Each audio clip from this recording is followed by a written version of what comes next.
Apocalipsis es el estudio de los últimos días. Es tal vez uno de los libros menos leídos de la Biblia, porque para mucha gente es muy difícil de entender. Para otros es demasiado terrible y atemorizante lo poco que sí entienden, y una de las razones es porque está escrito usando símbolos. Leemos de monstruos de varias cabezas, cuernos, demonios sueltos, catástrofes en la tierra, el temido anticristo, y hasta ahí ya no nos dan ganas de leer más, ¿no? La misma palabra Apocalipsis ahora nos habla del fin de los tiempos. Sin embargo, este libro no fue escrito con esa intención. No solo es un libro profético, ni tampoco Apocalipsis es solo una revelación de cosas que van a suceder a futuro. Este libro lo escribió el apóstol Juan, después de haber escrito uno de los evangelios y la primera y la segunda carta según San Juan. Este libro fue escrito en un tiempo de tremenda persecución hacia los cristianos. La primera persecución había ocurrido bajo Nerón, alrededor del año 64. Nerón, aquel que incendió Roma y culpó a los cristianos. Miles de ellos fueron muertos en las calles. Otros eran cocidos en costales, luego los embarraban con pegamento y los quemaban vivos en los banquetes nocturnos que daba Nerón en sus jardines. San Pedro y San Pablo murieron en esta persecución. La segunda persecución ocurrió con el Domiciano, después de Nerón, en el año 95, y durante esta persecución eran más desalmados con el liderazgo de la iglesia. Esta fue la razón por la cual San Juan fue arrojado a una olla con aceite hirviendo y sobrevivió milagrosamente. Luego lo desterraron a la isla de Patmos. Y fue en esta isla, que todavía existe en las costas del mar Egeo de Grecia y ahora se conoce como el Jerusalén del mar Egeo, donde Juan recibe la revelación del libro Apocalipsis. Esta isla era el Alcatraz del Imperio Romano, una isla como de 10 millas de grande donde no había abarrotes, pero donde trataban muy mal a los prisioneros. En la isla había mármol y en eso trabajaban los presos. Ahora es una isla bonita y sobre la cueva donde Juan escribió Apocalipsis se construyó en el siglo XVII la capilla de Santa Ana. Pero en ese tiempo era una isla rocosa y nada paradisíaca. En un tiempo donde la iglesia sufría como nunca antes, Dios mandaba un mensaje no de horror y turbulencia, pero de esperanza y de alegría. Más que nunca los cristianos necesitaban saber que hay vida eterna y que Cristo triunfante regresará y reinará por siempre. Todavía necesitamos ese mensaje de esperanza, ¿no creen? Antes de leerlo, debemos saber que hay varias formas en que se ha interpretado este libro. La primera es pretérita, o sea que las cosas que escribió Juan y ya pasaron todas, aunque cuando las escribió debieron de haber sido proféticas. Eso es lo que algunos creen. Hay otra forma de interpretar este libro y es la histórica, o sea que lo que se describe en este libro es la historia de la iglesia pasada y futura, o sea, como las diferentes etapas por las que ha pasado o va a pasar la iglesia. Hay otra interpretación, la interpretación poética. O sea que los símbolos que usaba Juan eran solo para animar y levantar a la iglesia que estaba sufriendo persecución en esos tiempos, pero que no son profecías de algo que se va a cumplir algún día. Y hay la interpretación futurista, que lo que está descrito en Apocalipsis describe acontecimientos que van a suceder de verdad en el futuro y que son profecías de todo lo que viene. Y aunque sabemos que hay muchas interpretaciones de la Biblia, sabemos también que esos libros de la Biblia, escritos en diferentes tiempos por diferentes autores, tienen un mensaje unificado que no cambia. Entonces, ¿por qué Apocalipsis es tan difícil de entender? Pues porque está escrito con símbolos. Este no es el único libro donde se usan símbolos en la Biblia. Toda la escritura va a tener diferentes símbolos. Lo vemos en los libros proféticos de Daniel, Isaías, Ezequiel. Los símbolos se usan porque no cambian como cambia el lenguaje y también porque no solo representan algo, sino porque provocan una emoción en nosotros. Claro que sí, miren, no es lo mismo decir que se levantará un político en contra de todo lo que es cristiano y otra cosa es decir que se levantará la bestia. Una cosa es decir que habrá gente que se apartará de la verdad y otra es llamarle madre de todas las rameras. Una cosa se siente oír que somos los escogidos y otra muy diferente oír que somos reyes y sacerdotes o la esposa de Cristo. Además, debemos tomar en cuenta que los cristianos en el tiempo en que Juan escribió estaban sufriendo tremenda persecución. Era necesario enviarles un mensaje en un idioma que solo ellos entendieran y que no los iba a comprometer.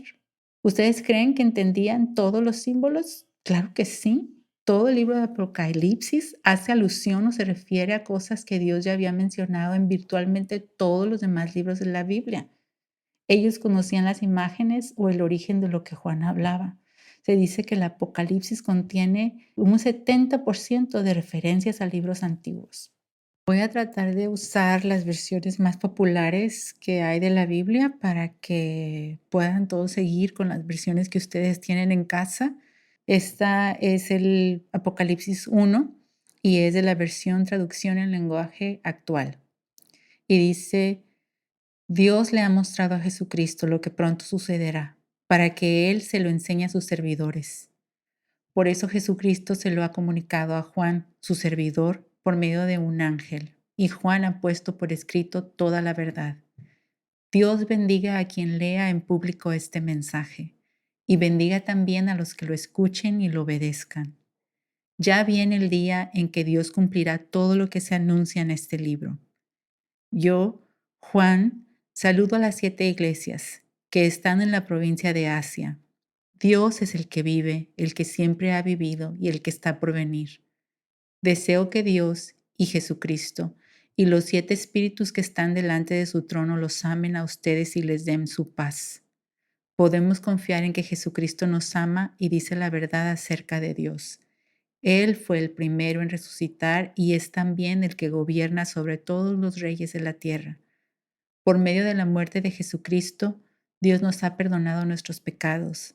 Además, Cristo nos permite gobernar como reyes y nos ha puesto como sacerdotes al servicio de Dios su Padre.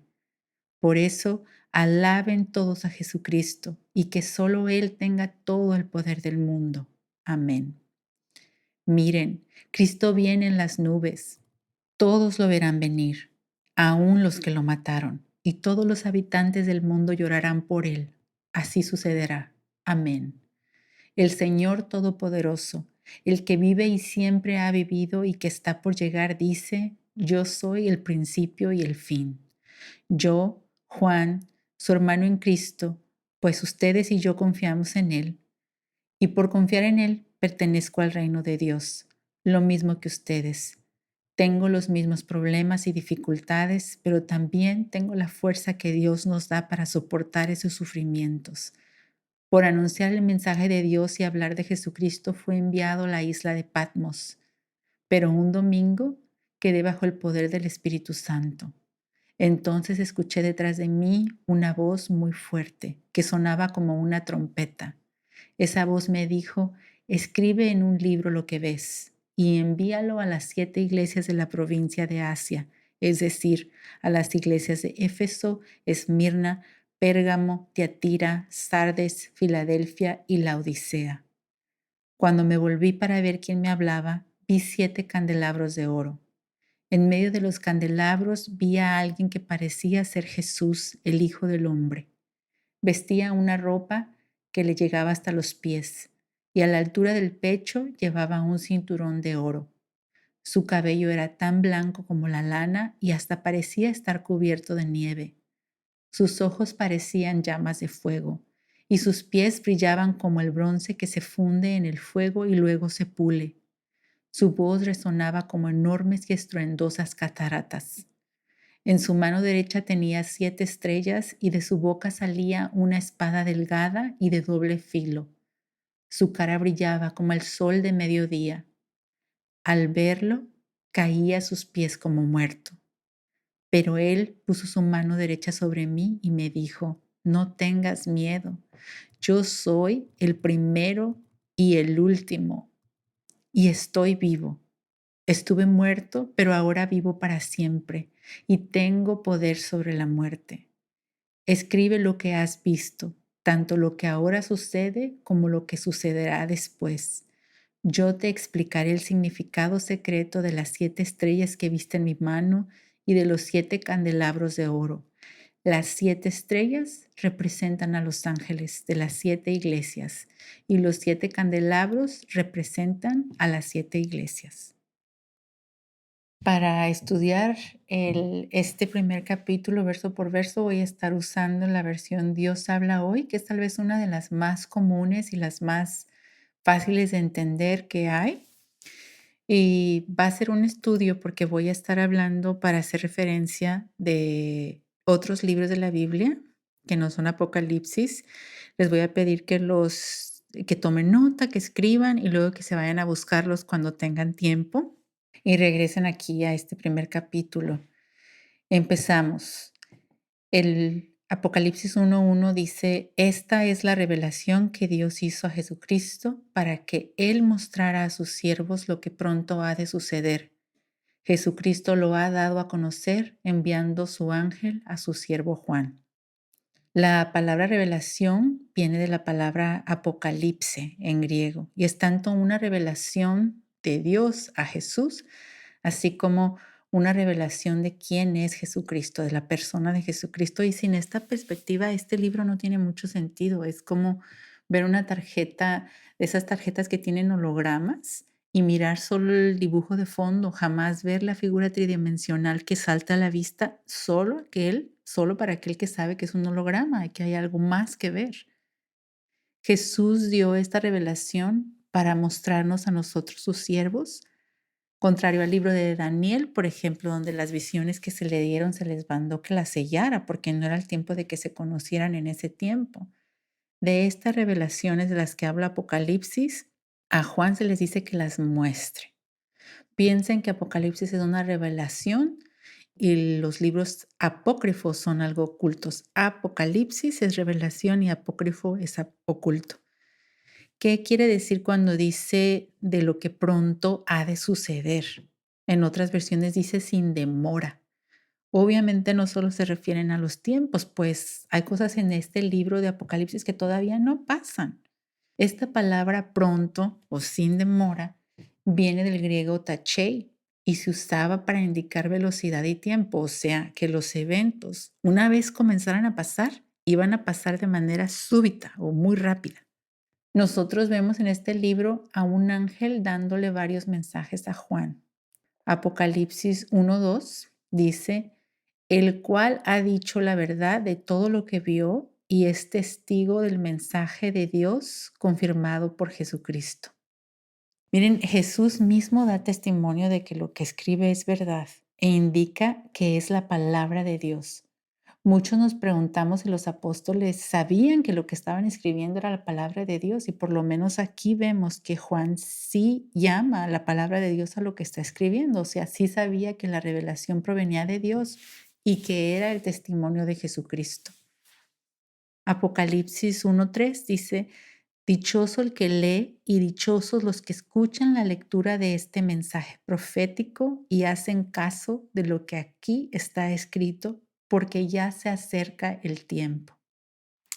En Apocalipsis hay 7 bienaventuranzas.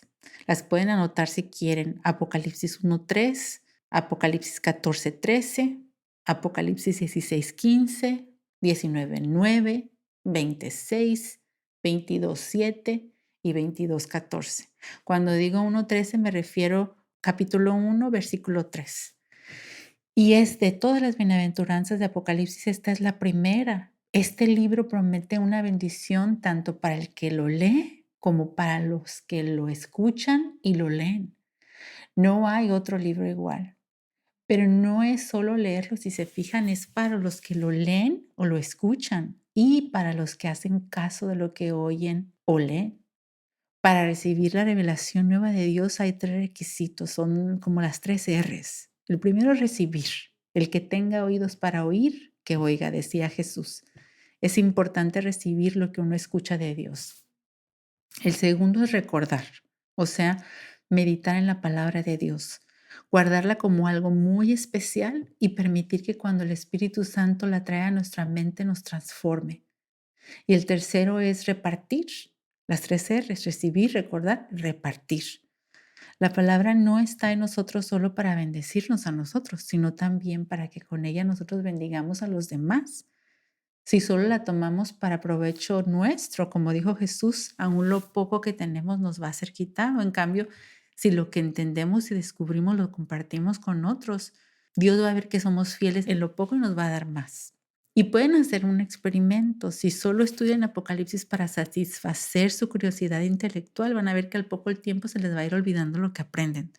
Pero si cuando aprenden y luego comparten por lo menos con una persona, se van a dar cuenta que no solo no lo van a olvidar, sino que al recordarlo algo va a pasar en su vida. Van a comenzar a sentirse más cerca y a conocer a la persona de Jesús.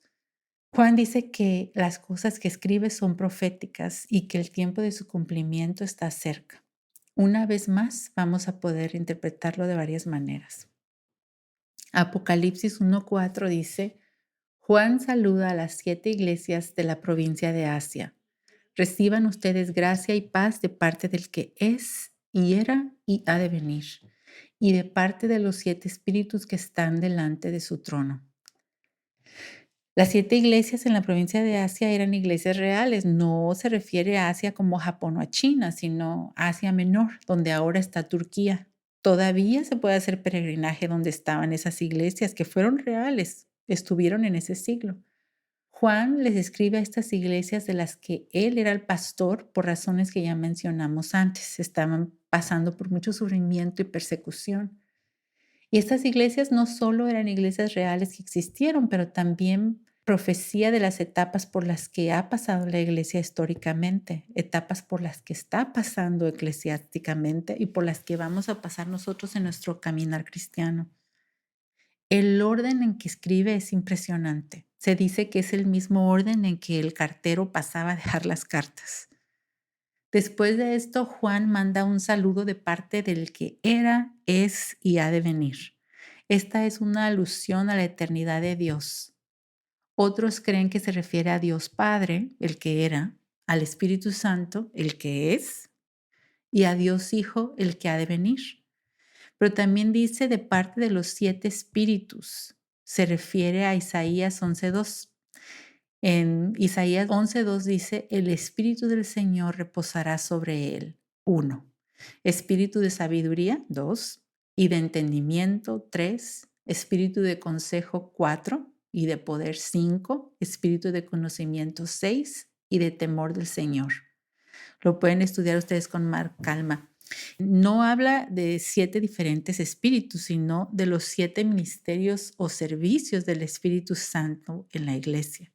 7 es el número completo en la Biblia. 7 días, 7 iglesias. Ustedes van a ver el número 7 en diferentes partes.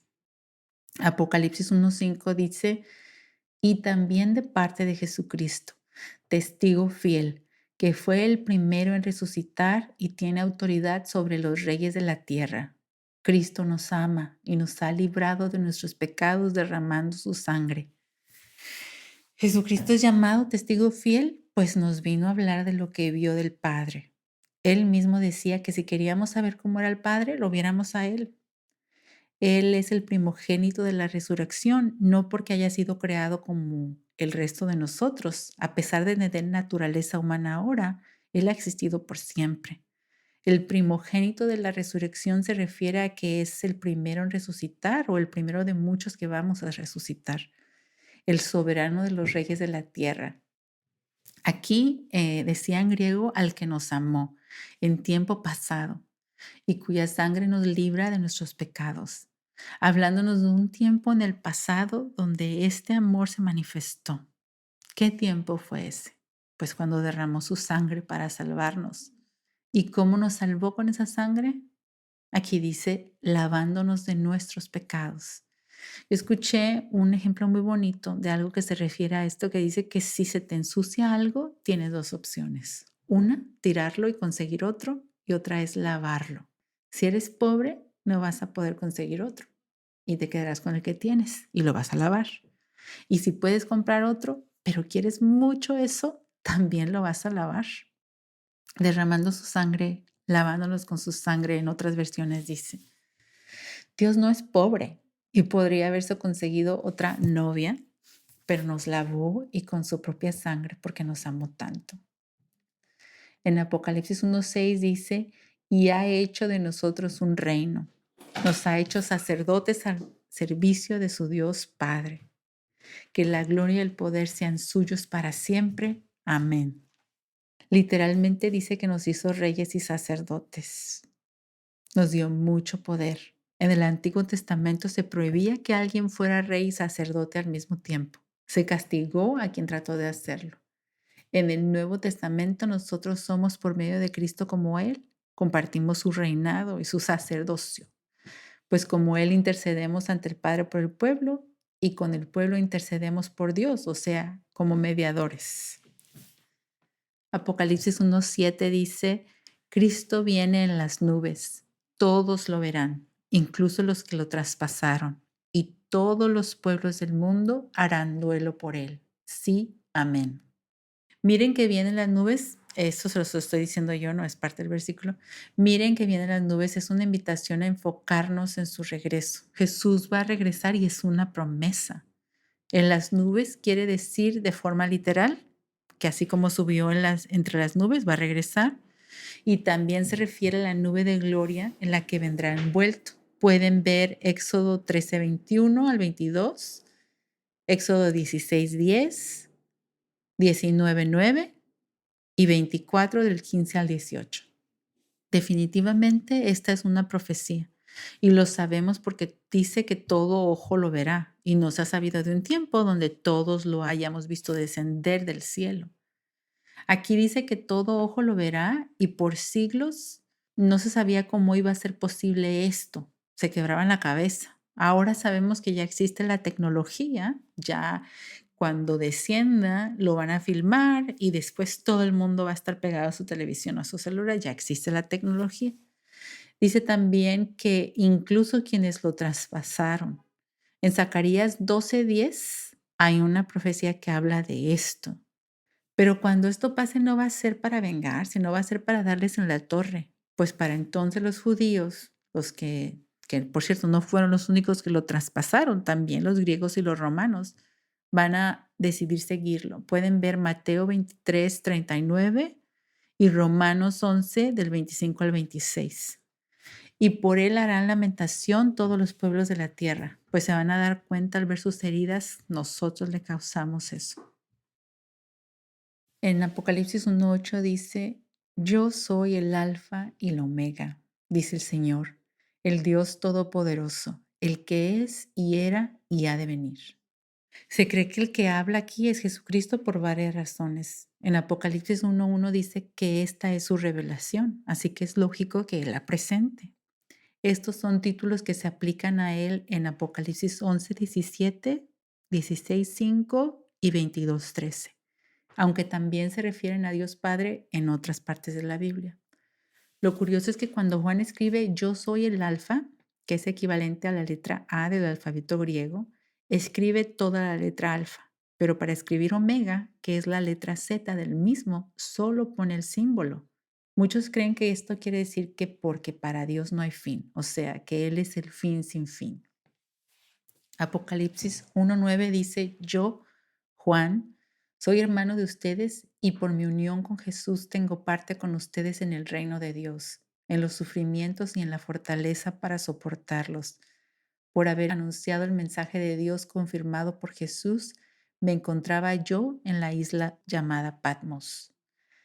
Aunque muchos dicen que no se sabe si Juan estaba encarcelado en Patmos o si fue a predicarle la palabra a los prisioneros, un historiador, Eusebio, dice que estaba en prisión por mandato de Domiciano. No importa por qué estaba ahí.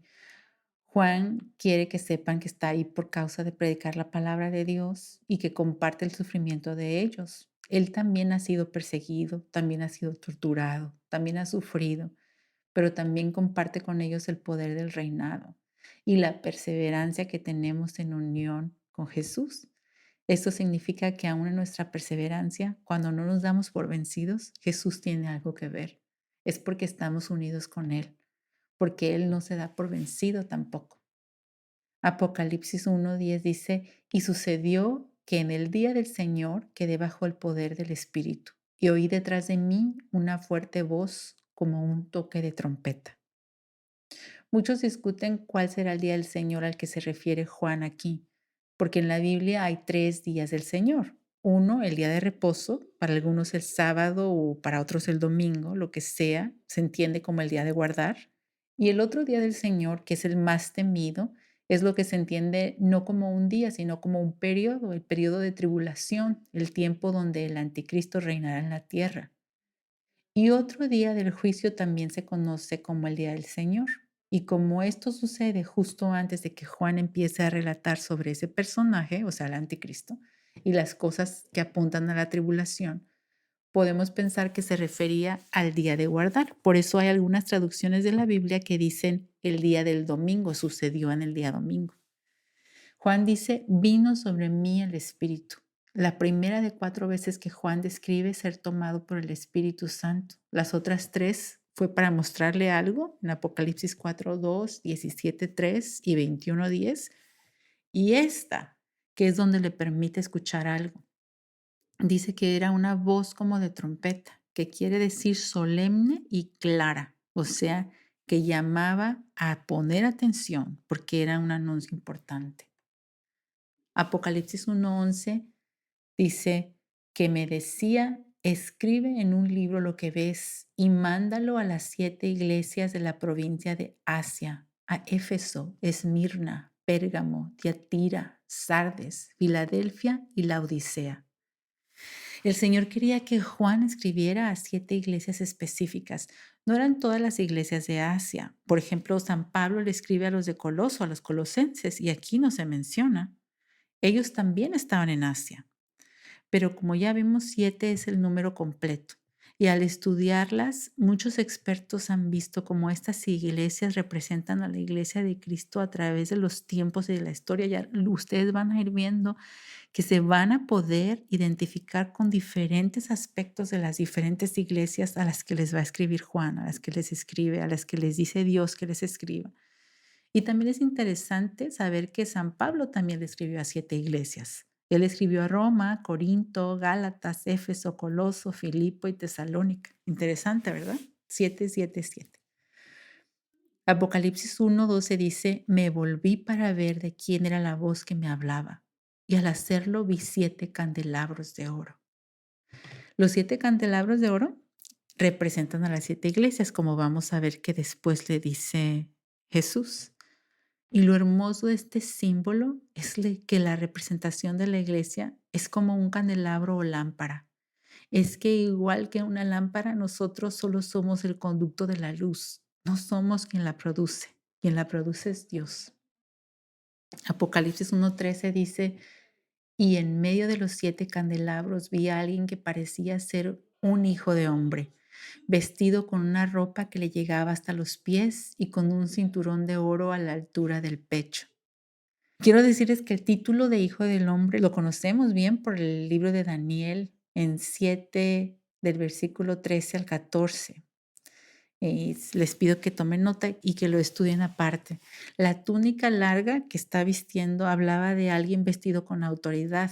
Antiguamente los amos no trabajaban, entonces ellos podían usar vestidos largos, pero los siervos no. La banda en el pecho sugiere sacerdocio. Lean Éxodo 29:5 y 39 del 1 al 5. La banda del sacerdote tenía algo de oro en aquel entonces, pero la de Jesús era toda de oro, ¿eh? ¿Qué tal?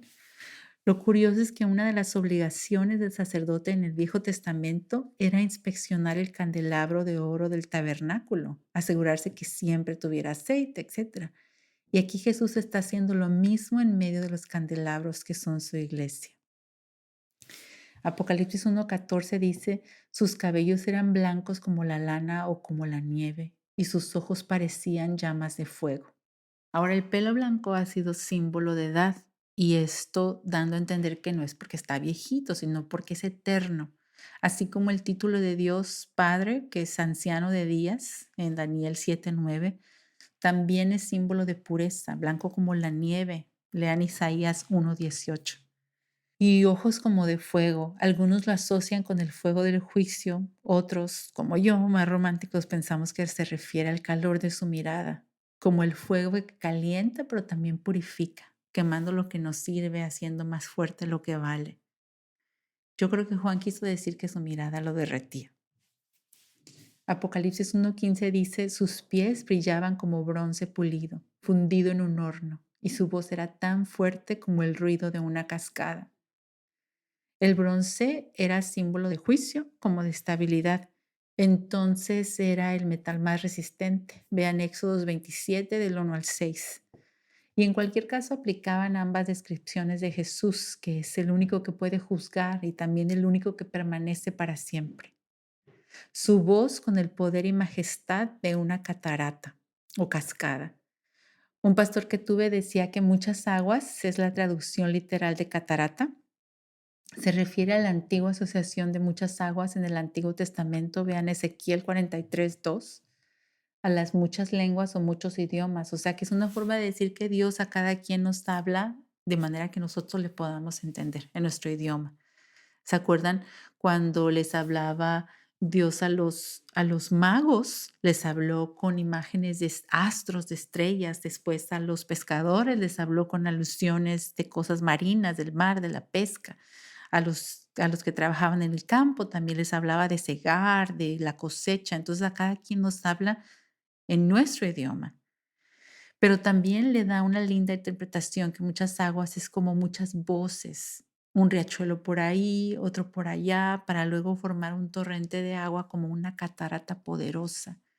O sea, que tal vez Dios te hable en oración por la mañana con un pensamiento, luego en una canción, camino al trabajo, después que te recuerde un versículo que tiene que ver con eso, luego escuchamos un programa, o sea que es todo un torrente de información. Y al final su voz o su mensaje para ti es poderoso e inconfundible como una catarata. Apocalipsis 1:16 dice, en su mano derecha tenía 7 estrellas y de su boca salía una aguda espada de 2 filos. Su cara era como el sol cuando brilla en todo su esplendor.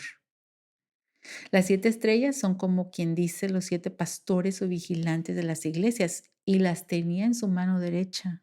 Y como el número 7 quiere decir completo, entonces podemos decir que tenía en la mano toda la iglesia y a quienes las cuidan. No se imaginen a Jesús con una espada saliéndole de la boca. La espada a la que se refiere es a la palabra de Dios, que es también nuestra espada. Vean Efesios 6:17 y Hebreos 4:12. De 2 filos, porque corta por donde pasa. No se le puede tocar sin cortarse, pero no es que esté diseñada para hacernos daños. Veámosla más bien como un bisturí que sana, quita lo que nos sirve, lo que nos enferma. Aunque sí hay muchos que en lugar de usar la palabra para sanar, la usan con la intención de hacer daño. Y no hay nada más triste que eso. En Mateos 17:2, Jesús transfigurado también brillaba lleno de gloria de Dios. Aquí también está lleno de esa gloria y su rostro le brilla como el sol en todo su esplendor. En otras versiones dice como el sol de mediodía. ¿Sí o no es poética? Por eso les decía que se puede ver a Juan el poeta. Un pastor decía que a nadie le interesa ver cómo brillan las estrellas de sus manos, o sea, los pastores, después de ver la cara del que brilla como un sol. Yo creo que tiene razón. Apocalipsis 1:17 dice, al verlo caía a sus pies como muerto. Pero él, poniendo su mano derecha sobre mí, me dijo, no tengas miedo, yo soy el primero y el último. Imagínense, tanto le impresionó a Juan el mirar a Jesús en toda su gloria que se desmayó a sus pies sintiendo que se moría de emoción, en otras palabras. Yo creo que nosotros hubiéramos hecho lo mismo. Jesús le recuerda al tocarlo que no le tenga miedo, pues Él es el alfa y el omega. Apocalipsis 1:18 dice, y el que vive. Estuve muerto, pero ahora vivo para siempre. Yo tengo las llaves del reino de la muerte. El que vive, quien triunfó sobre la muerte resucitando y a quien jamás volverá a morir, eso lo estoy diciendo yo, no es parte del versículo si me están siguiendo con sus Biblias. Si piensan ustedes que el diablo es quien manda en el infierno, se equivocan. Jesús tiene las llaves, o sea, Él decide. Muchos también creen que el diablo tiene alguna voz y voto en la vida, que puede matar a quien se le dé la gana. Y no es así. Jesús tiene las llaves de la muerte también, vean. Tengo las llaves del reino de la muerte. Él decide. Eso es muy importante que lo sepamos en estos momentos. Nadie que muera, muere porque se muere porque se lo llevó un virus, se muere porque se lo llevó la enfermedad. No, Jesús tiene las llaves de la muerte. Él es quien decide sobre la vida. Apocalipsis 1:19 dice, escribe lo que has visto, lo que ahora hay y lo que va a haber después.